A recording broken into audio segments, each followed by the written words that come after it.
चलिए एक पल के लिए हम सब एक तस्वीर की कल्पना करते हैं। एक ऐसी तस्वीर जो मतलब देखा जाए तो हम में से ज्यादातर लोगों के भविष्य की तस्वीर हो सकती है। कल्पना कीजिए कि उम्र 65 वर्ष हो चुकी है। जीवन भर हर उस नियम का बहुत ईमानदारी से पालन किया गया जो समाज ने, स्कूल ने और परिवार ने सिखाया था। बिल्कुल, एकदम आदर्श जीवन जिसे कहते हैं। हाँ, अच्छी तरह से पढ़ाई की गई, एक बहुत सुरक्षित नौकरी की गई, हर महीने बड़े अनुशासन के साथ अपनी तनख्वाह का एक हिस्सा बचाया गया।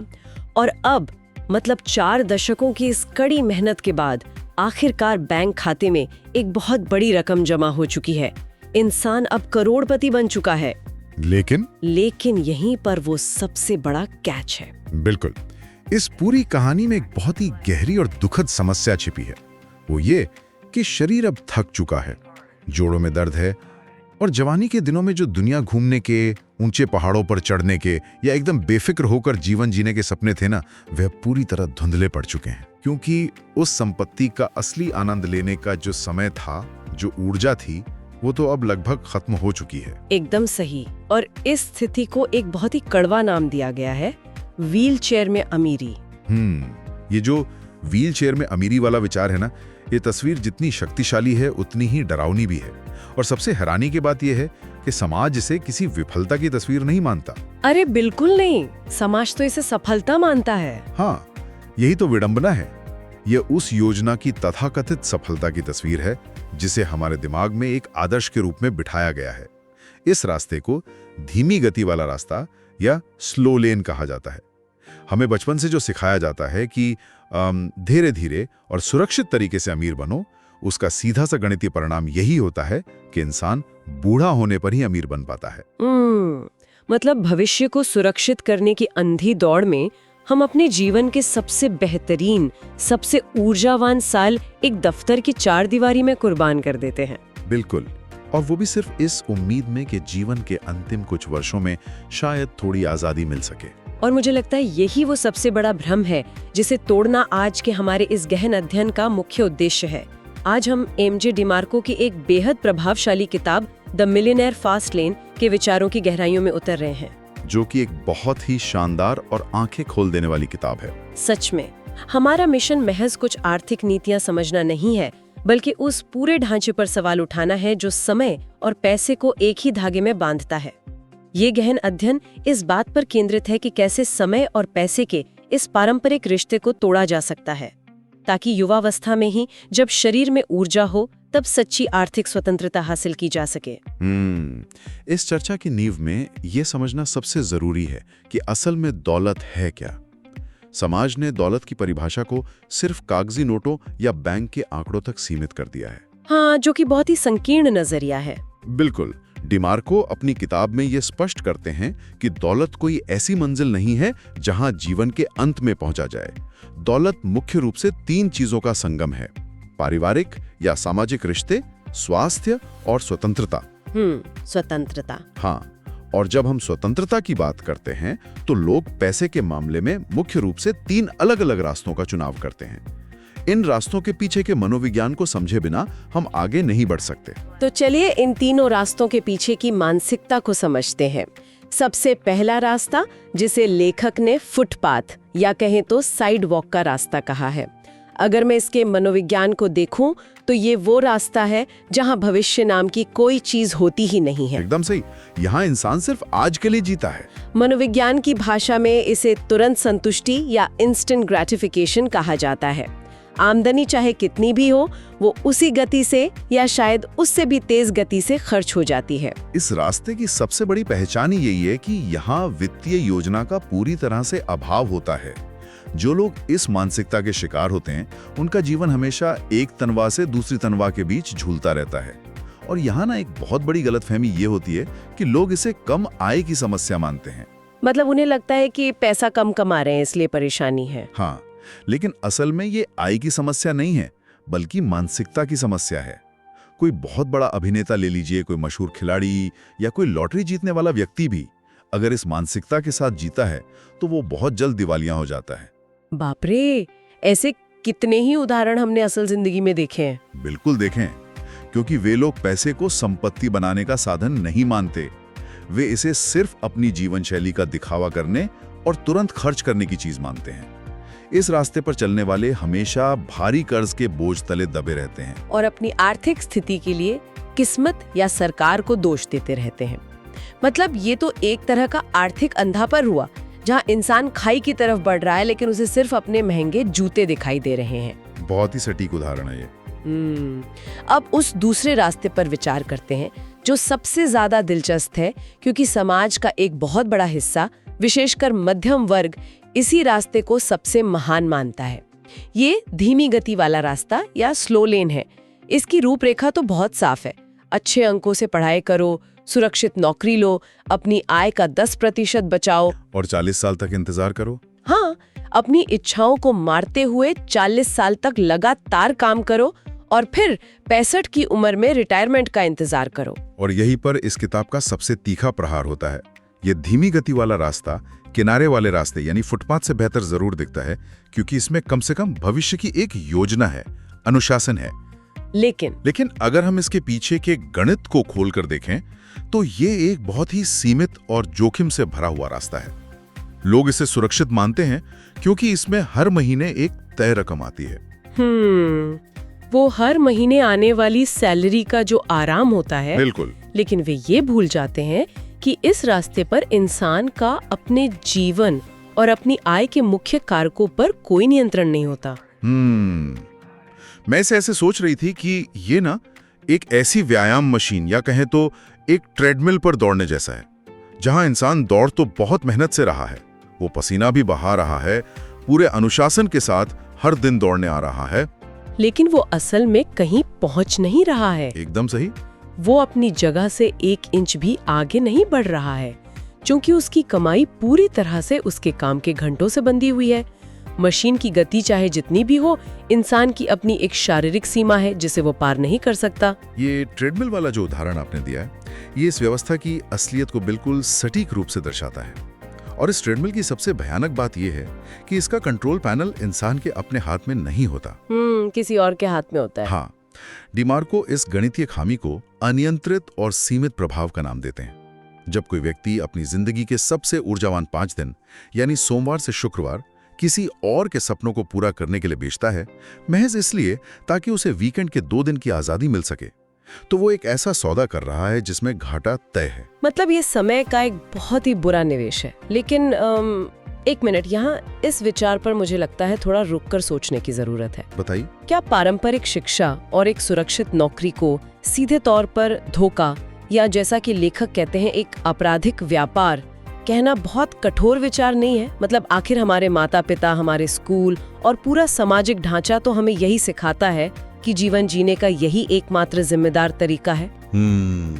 मैं समझ सकता हूँ कि ये सवाल बहुत स्वाभाविक है और पहली बार सुनने में ये बहुत चरम भी लग सकता है, लेकिन इसके पीछे के तर्क को गहराई से समझना होगा। तो इसे आपराधिक व्यापार क्यों कहा गया है? इसलिए क्योंकि ये व्यवस्था बहुत ही गुपचुप तरीके से इंसान की सबसे कीमती और सीमित संपत्ति को चुरा लेती है, और वो संपत्ति पैसा नहीं बल्कि समय है।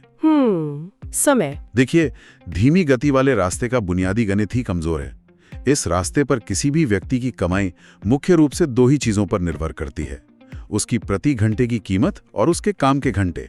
और दोनों ही चीजें सीमित हैं। बिल्कुल। प्रकृति ने दिन में सिर्फ 24 घंटे ही दिए हैं, उस सीमा को कोई पार नहीं कर सकता। और रही बात प्रति घंटे की कीमत की, तो वो बाजार, अर्थव्यवस्था और कंपनी के मालिक तय करते हैं। यानी इंसान के पास न तो समय बढ़ाने की शक्ति है और न ही अपनी आय की दर पर पूरा नियंत्रण है। तो इसका मतलब है कि समय की ये प्राकृतिक सीमा ही इस रास्ते की सबसे बड़ी रुकावट है। जी, और आपने जो पारंपरिक शिक्षा प्रणाली की बात की, वो भी तो इसी ढांचे का समर्थन करती है। हाँ, और सिर्फ समर्थन नहीं करती, बल्कि मुझे लगता है कि पारंपरिक शिक्षा अक्सर लोगों को शुरुआत में ही एक भारी कर्ज के जाल में फंसा देती है। महंगी डिग्रियां हासिल करने के लिए जो एजुकेशनल लोन लिया जाता है, वो एक तरह का परजीवी कर्ज बन जाता है। बिल्कुल। ये कर्ज इंसान को एक ऐसी नौकरी करने के लिए मजबूर कर देता है जहां वह कोई जोखिम ही नहीं ले सकता। उसका पूरा जीवन, उसकी सारी ऊर्जा सिर्फ उस कर्ज की किश्तें चुकाने और एक सुरक्षित ढांचे के भीतर बने रहने में निकल जाती है। और ये एक ऐसा अदृश्य पिंजरा है जो सुरक्षा का एहसास तो देता है, लेकिन असल में आजादी छीन लेता है। ये नजरिया वाकई बहुत सी मान्यताओं को हिला देने वाला है। तो अगर फुटपाथ वाला रास्ता बर्बादी की तरफ ले जाता है और धीमी गति वाला रास्ता सुरक्षा के नाम पर एक धोखा है जो समय को निगल रहा है, तो फिर वो तीसरा रास्ता क्या है? उस फास्ट लेन या तेज गति वाले रास्ते का विज्ञान क्या है? देखिए, तेज गति वाला रास्ता, या जिसे हम असली स्वतंत्रता का मार्ग कह सकते हैं, वो कोई जादुई छड़ी नहीं है। मतलब ये कोई गेट रिच क्विक स्कीम नहीं है? एकदम नहीं। ये पूरी तरह से समय और पैसे के बीच के रिश्ते को काट देने का विज्ञान है। इसे हम धन को समय से आजाद करना कह सकते हैं। इस रास्ते पर चलने वाले लोग अपना समय बेचकर पैसा नहीं कमाते। तो फिर वो क्या करते हैं? वे ऐसे तंत्र, व्यापार और सिस्टम बनाते हैं जो उनके शारीरिक रूप से मौजूद न होने पर भी, यहां तक कि उनके सोते समय भी मूल्य पैदा करते रहते हैं। ये नियंत्रण और पैमाने के सिद्धांतों पर आधारित एक बहुत ही ठोस गणितीय ढांचा है। तो अगर कोई व्यक्ति उस धीमी गति वाली ट्रेडमिल से उतरकर इस नए रास्ते पर आना चाहता है, तो मुझे लगता है कि सिर्फ कोई दुकान खोल लेना या कोई काम शुरू कर देना ही काफी नहीं होगा। इसके लिए मानसिकता के स्तर पर एक बहुत गहरा बदलाव चाहिए होगा। बहुत ही गहरा बदलाव। और सबसे पहला बुनियादी बदलाव है टीम बदलना। टीम बदलना, इसका क्या मतलब हुआ? अगर हम दुनिया की आबादी को देखें तो उसका एक बहुत बड़ा हिस्सा उपभोक्ता यानी कंज्यूमर की टीम में खेल रहा है। वो हमेशा ये सोचते हैं कि क्या खरीदा जाए, क्या खाया जाए, कौन सी नई चीज बाजार में आई है। हमेशा खर्च करने की मानसिकता। हाँ, तो असली आर्थिक स्वतंत्रता हासिल करने के लिए इंसान को उपभोक्ता की टीम छोड़कर उत्पादक यानी प्रोड्यूसर की टीम में आना होगा। ये दुनिया को देखने का नजरिया पूरी तरह से पलट देने जैसा है। अरे वाह, ये उपभोक्ता से उत्पादक बनने वाली बात बहुत ही दिलचस्प है। मतलब अगर मैं इसे रोजमर्रा के जीवन के उदाहरण से समझूं तो जब एक आम व्यक्ति किसी कॉफी शॉप में जाता है तो वो सोचता है कि कॉफी का स्वाद कैसा है या वहाँ का माहौल कैसा है। बिल्कुल। लेकिन अगर कोई उत्पादक की मानसिकता वाला व्यक्ति उसी कॉफी शॉप में जाएगा तो उसका दिमाग एकदम अलग तरीके से काम करेगा। वो ये देखेगा कि कर्मचारियों की व्यवस्था कैसे की गई है, सप्लाई चेन कैसे काम कर रही है, एक कप कॉफी पर मार्जिन कितना है। और क्या इस पूरी प्रक्रिया को किसी और बेहतर तरीके से किया जा सकता है? एकदम सटीक उदाहरण दिया आपने, है ना? नजरिया ही बदल गया। हाँ, और जब एक उपभोक्ता टीवी पर या फोन पर कोई विज्ञापन देखता है तो वो सोचता है कि मुझे ये चीज चाहिए, लेकिन एक उत्पादक उस विज्ञापन को देखकर सोचता है कि इस विज्ञापन के पीछे का बिजनेस मॉडल क्या है, ये कंपनी लोगों तक पहुंचने के लिए किस तंत्र का इस्तेमाल कर रही है, और क्या मैं भी बाजार में ऐसा कोई समाधान पेश कर सकती हूँ। बिल्कुल, क्योंकि पूरी दुनिया का नियम यही है कि जो व्यक्ति समस्याएं सुलझा रहा है, उत्पाद बना रहा है या मूल्य प्रदान कर रहा है, पैसा प्राकृतिक रूप से उसी की तरफ बहता है। ये दुनिया को देखने का एक पूरी तरह से नया चश्मा है। और इसी संदर्भ में किताब में इंसान को खुद एक वाहन के रूप में देखने की बहुत गहरी बात कही गई है। ये खुद को एक वाहन मानने का क्या अर्थ है? लेखक का मानना है कि इस पूरी यात्रा में सबसे महत्वपूर्ण वाहन इंसान का अपना दिमाग है। इंसान की मानसिकता उसके वाहन का शीशा है, यानी विंडशील्ड है। विंडशील्ड। हाँ, अब अगर इस शीशे पर समाज की डरों, पुरानी मान्यताओं, शंकाओं और नकारात्मक विचारों की धूल जमी है तो आगे का रास्ता कभी साफ दिखाई नहीं देगा। तो उस शीशे को साफ करना पड़ेगा। बिल्कुल, लगातार अपनी खराब आदतों रूपी पुराने तेल को बदलना पड़ता है। और समाज में जो लोग आपको पीछे खींचते हैं, जो हमेशा ये कहते हैं कि ये काम नहीं करेगा या ये बहुत जोखिम भरा है, जिन्हें लेखक हेडविंड्स या विपरीत दिशा से चलने वाली हवाएं कहते हैं, उन्हें पीछे छोड़ना ही पड़ता है। अपने दिमाग की सर्विसिंग के बिना ये लंबी यात्रा संभव ही नहीं है। मतलब सबसे पहले अपने अंदर के संशय और डर से लड़ना होगा। अब मान लेते हैं कि मानसिकता बदल गई, इंसान उत्पादक बनने के लिए पूरी तरह से तैयार है। ठीक है, लेकिन सिर्फ सोचने से तो कोई तंत्र खड़ा नहीं होता। बाजार में उतरने के लिए एक सही दिशा की जरूरत होती है। तो व्यापार चुनने के लिए डी मार्को ने जो संपत्ति निर्माण के 5 बहुत ही सख्त नियम बताए हैं, चलिए उन्हें गहराई से समझते हैं, जिसे वो NECST का सिद्धांत कहते हैं। पहला नियम है जरूरत या नीड।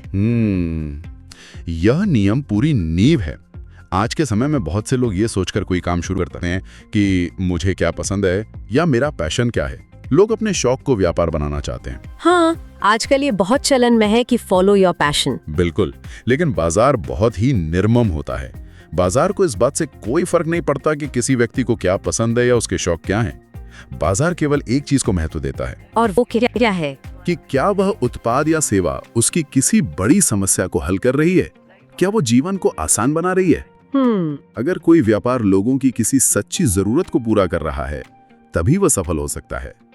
पैसे के पीछे भागने से पैसा नहीं मिलता।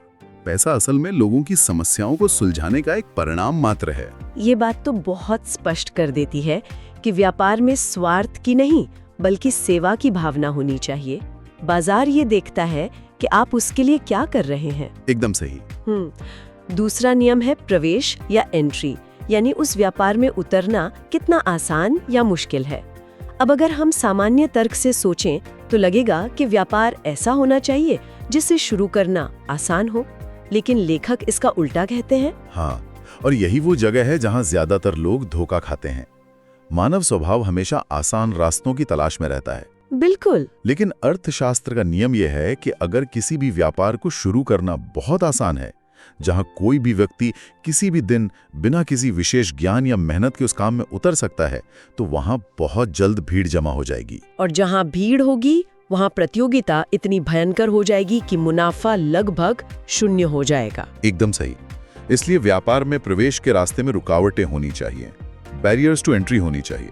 अगर कोई काम शुरू करना मुश्किल है, उसमें तकनीकी ज्ञान या भारी मेहनत की जरूरत है, तो इसका मतलब है कि वहां टिके रहना और लंबे समय तक मुनाफा कमाना बहुत आसान होगा। मतलब वो रुकावटें असल में आपके व्यापार की रक्षा करती हैं। बिल्कुल। इसका सीधा सा अर्थ ये है कि अगर सड़क किनारे कोई भी आसानी से एक ही तरह का काम शुरू कर रहा है तो वो एक जाल है।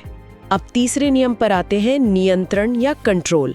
अपने तंत्र पर पूरा नियंत्रण होना क्यों इतना जरूरी है? देखिए, नियंत्रण का मतलब है कि आपके व्यापार की नीतियां, उसकी कीमत और उसका भविष्य आपके अपने हाथों में हो। स्टीयरिंग व्हील आपके हाथ में हो। हाँ, अगर कोई व्यक्ति किसी बहुत बड़ी कंपनी की फ्रेंचाइजी चला रहा है या उसका पूरा व्यापार पूरी तरह से किसी एक सोशल मीडिया एल्गोरिथम पर निर्भर है, तो वो नियंत्रण में नहीं है। वो किसी और के बनाए मंच पर सिर्फ एक यात्री है। और अगर कल को वो मंच अपनी नीतियां बदल देता है या एल्गोरिथम बदल जाता है, तो वो व्यापार रातों रात खत्म हो सकता है। असली व्यापार वो है जहां तंत्र का स्टीयरिंग व्हील पूरी तरह से आपके हाथों में हो। ये तो बहुत ही तार्किक बात है। किसी और की जमीन पर अपना महल नहीं बनाया जा सकता। बिल्कुल नहीं। अब चौथा नियम है पैमाना या स्केल। इसे अगर मैं बहुत ही जमीनी स्तर पर समझने की कोशिश करूं तो ये कुछ वैसा ही है कि मान लीजिए एक व्यक्ति अपने हाथों से बहुत ही स्वादिष्ट हॉट डॉग या खाना बनाता है और वो दिन भर मेहनत करके 100 लोगों को खिलाता है। उसकी मेहनत में कोई कमी नहीं है, लेकिन उसकी पहुंच बहुत सीमित है। जी। वहीं दूसरी तरफ एक ऐसा व्यक्ति है जो एक ऐसा तंत्र बनाता है, एक ऐसी मशीन का आविष्कार करता है जो उसी गुणवत्ता के खाने को डिब्बा बंद करके पूरे देश के हजारों सुपरमार्केट तक पहुंचा सके। दोनों ही खाना बेच रहे हैं, लेकिन पहले व्यक्ति की आमदनी उसकी शारीरिक क्षमता से बंधी है, जबकि दूसरे व्यक्ति का तंत्र लाखों लोगों तक पहुंच रहा है। हाँ, ये उदाहरण पैमाने के सिद्धांत को बिल्कुल सटीक रूप से समझाता है। तेज गति वाला रास्ता पूरी तरह से इसी विस्तार की गणित पर काम करता है। अगर बड़ा मुनाफा कमाना है तो अपनी सेवा या उत्पाद का प्रभाव लाखों लोगों तक पहुंचाना ही होगा, क्योंकि एक इंसान के पास सीमित घंटे और सीमित ऊर्जा ही होती है। बिल्कुल। इसलिए लाखों लोगों तक पहुंचने के लिए तकनीक, बेहतर तंत्र और सही लोगों के कौशल का लाभ उठाना पड़ता है। और अब पांचवा और सबसे अहम नियम है समय या टाइम, जो इस पूरे सिद्धांत की आत्मा है। हाँ, समय का नियम ये सुनिश्चित करता है कि आपने अपने समय को अपनी आय से पूरी तरह अलग कर दिया है। मतलब डिवोर्सिंग वेल्थ फ्रॉम टाइम। एकदम सही। ये इस बात की परीक्षा है कि क्या आपका व्यापार आपके शारीरिक रूप से वहां मौजूद न होने पर भी काम कर रहा है।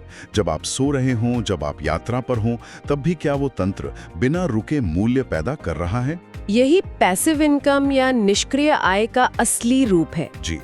जब तंत्र समय से आजाद हो जाता है, तभी इंसान को सच्ची स्वतंत्रता मिलती है। तो अगर कोई भी विचार इन पांचों कसौटियों, जरूरत, प्रवेश में रुकावट, पूर्ण नियंत्रण, बड़ा पैमाना और समय से आजादी पर खरा उतरता है, तो वो सही मायने में एक शक्तिशाली व्यापारिक मॉडल है। बिल्कुल। लेकिन इन नियमों को समझ लेने के बाद अगला कदम क्या होना चाहिए? मतलब क्या इसके बाद महीनों बैठकर कागजों पर एक आदर्श और दोष रहित बिजनेस प्लान बनाना चाहिए? यहीं पर बहुत से पढ़े लिखे लोग एक बड़ी गलती करते हैं। वे एक परफेक्ट योजना बनाने के इंतजार में बैठे रहते हैं। लेखक की सलाह इस मामले में बहुत ही आक्रामक है। वो कहते हैं कि अपने बिजनेस प्लान को जला दो और मैदान में उतरकर एक्शन लो। अरे वाह, बिजनेस प्लान को जला दो। हाँ, क्योंकि केवल बैठकर सोचते रहने या सही समय का इंतजार करने से कभी कुछ हासिल नहीं होता। व्यापार का असली ज्ञान बंद कमरों में नहीं बल्कि बाजार के बीच मिलता है। जब काम शुरू करेंगे तभी तो पता चलेगा कि बाजार को क्या चाहिए। बिल्कुल। जब कोई उत्पाद बाजार में उतरता है तो ग्राहकों की प्रतिक्रिया, उनकी आलोचनाएं ही व्यापार को सही दिशा देती हैं। दुनिया की कोई भी शानदार कागजी योजना बाजार की कड़वी सच्चाई का मुकाबला नहीं कर सकती। मतलब परफेक्शन के इंतजार में खुद को रोक कर नहीं रखना है, एक्शन लेना ही एकमात्र सच्चाई है। जी। और इसी प्रक्रिया में किताब एक बहुत ही दिलचस्प गणितीय सिद्धांत पेश करती है जिसे लॉ ऑफ अफेक्शन या प्रभाव का नियम कहा गया है।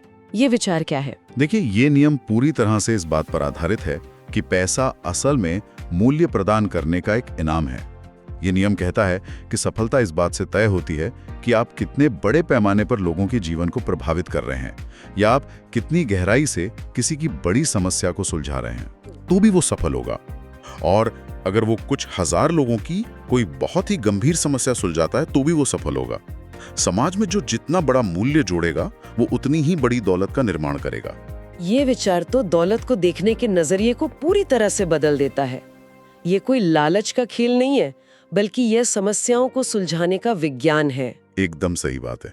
तो चलिए इस पूरी विस्तृत चर्चा को समेटते हुए यह देखते हैं कि इस ज्ञान का रोजमर्रा के जीवन में क्या व्यवहारिक उपयोग हो सकता है।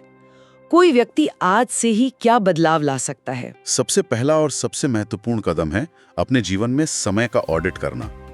यह पहचानना कि समय ही सबसे बड़ा ईंधन है।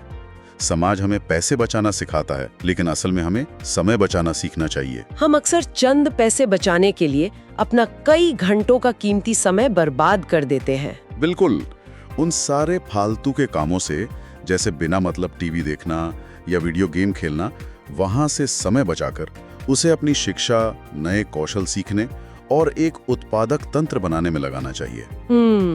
और दूसरा सबसे बड़ा कदम मुझे लगता है पूरी जवाबदेही या अकाउंटेबिलिटी लेना है। हाँ, ये स्वीकार करना कि हमारी आज के आर्थिक स्थिति हमारे रोजमर्रा के छोटे छोटे फैसलों का ही परिणाम है। अगर कोई व्यक्ति लगातार अर्थव्यवस्था को या अपनी किस्मत को दोष देता रहेगा तो वो कभी उस स्थिति से बाहर नहीं निकल पाएगा। एकदम सही।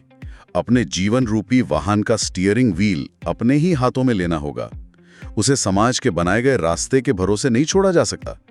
दुनिया को एक उपभोक्ता के बजाय एक उत्पादक की नजर से देखना शुरू करना ही होगा। तो अगर हम इस पूरी चर्चा के निष्कर्ष पर नजर डालें तो सबसे बड़ी सीख ये है कि तेज गति वाला रास्ता कोई जादुई छड़ी नहीं है, बल्कि ये नियंत्रण और विस्तार का एक बहुत ही व्यावहारिक गणित है। बिल्कुल। अगर हम मुख्य बातों को दोहराएं, पहली बात, वो सुरक्षित दिखने वाला धीमी गति का रास्ता असल में जीवन का सबसे कीमती हिस्सा हमारा समय निगल जाता है।